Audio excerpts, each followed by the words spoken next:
Is it not crystal clear, comrades, that all the evils of this life of ours spring from the tyranny of human beings? Only get rid of man, and the produce of our labor would be our own. Almost overnight we could become rich and free. What then must we do? Why, work night and day, body and soul, for the overthrow of the human race? That is my message to you, comrades. Rebellion. I do not know when that rebellion will come. It might be in a week or in 100 years. But I know, as surely as I see the straw beneath my feet, that sooner or later justice will be done. Fix your eyes on that, comrades, throughout the short remainder of your lives, and above all, pass on this message of mine to those who come after you, so that future generations shall carry on the struggle until it is victorious. And remember, comrades, your resolution must never falter. No argument must lead you astray. Never listen when they tell you that man and the animals have a common interest, that the prosperity of the one is the prosperity of the others. It is all lies. Man serves the interests of no creature except himself. And among us, animals, let there be perfect unity, perfect comradeship in the struggle. All men are enemies. All animals are comrades. At this moment there was a tremendous uproar. White Major was speaking. 4 large rats had crept out of their holes and were sitting on their hindquarters listening to him. The dogs had suddenly caught sight of them, and it was only by a swift dash for their holes that the rats saved their lives. Major raised his trotter for silence. "Comrades," he said, "here's a point that must be settled. That wild creatures such as rats and rabbits, are they our friends or our enemies? Let us put it to the vote. I propose this question to the meeting.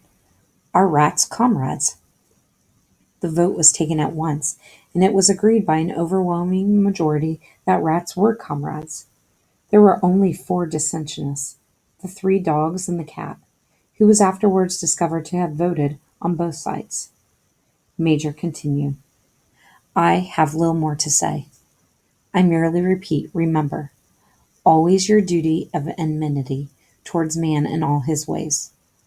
Whatever goes upon 2 legs is an enemy. Whatever goes upon 4 legs or has wings is a friend. And remember also that in fighting against man, we must not come to resemble him.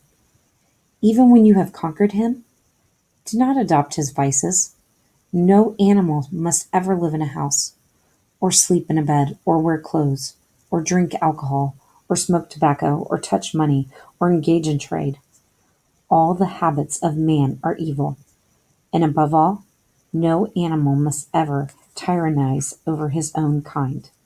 Weak or strong, clever or simple, we are all brothers. No animal must ever kill any other animal. All animals are equal. And now, comrades, I will tell you about my dream of last night. I cannot describe that dream to you. It was a dream of the earth as it will be when man has vanished. But it reminded me of something that I had long forgotten. Many years ago, when I was a little pig, my mother and the other sows used to sing an old song, of which they knew only the tune and the first 3 words. I had known that tune in my infancy, but it had long since passed out of my mind. Last night, however, it came back to me in my dream. And what is more, the words of the song also came back. Words, I am certain, which were sung by the animals of long ago, and have been lost to memory for generations. I will sing you that song now, comrades. I am old, and my voice is hoarse, but when I have taught you the tune, you can sing it better for yourselves. It is called Beasts of England. Old Major cleared his throat and began to sing. As he had said, his voice was hoarse, but he sang well enough, and it was a stirring tune, something between Clementine and La Cucaracha. The words ran, Beast of England, beast of Ireland, beast of every land and clime, hearken to my joyful tidings of the golden future time. Soon or late the day is coming, tyrant man shall be overthrown, and the fruitful fields of England shall be trod by beasts alone.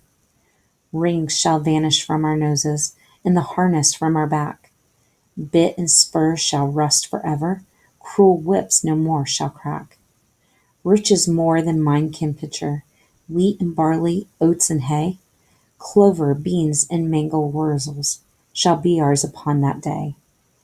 Bright will shine the fields of England, purer shall its waters be, sweeter yet shall blow its breezes on the day that sets us free. For that day we all must labor, though we die before it break.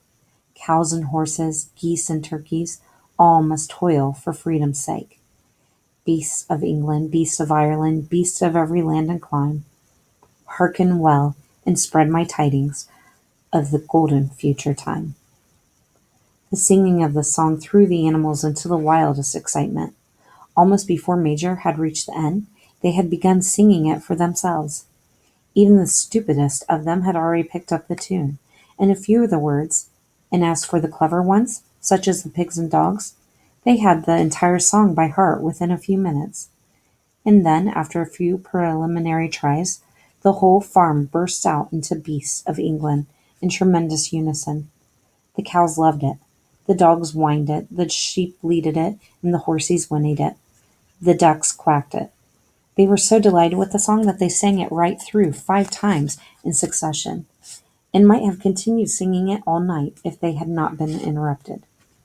Unfortunately, the uproar awoke Mr. Jones, who sprang out of bed, making sure that there was a fox in the yard. He seized the gun, which always stood in a corner of his bedroom, and let fly a charge of number 6 shot into the darkness. The pellets buried themselves in the wall of the barn, and the meeting broke up hurriedly. Everyone fled to his own sleeping place. The birds jumped onto their perches. The animals settled down in the straw, and the whole farm was asleep in a moment.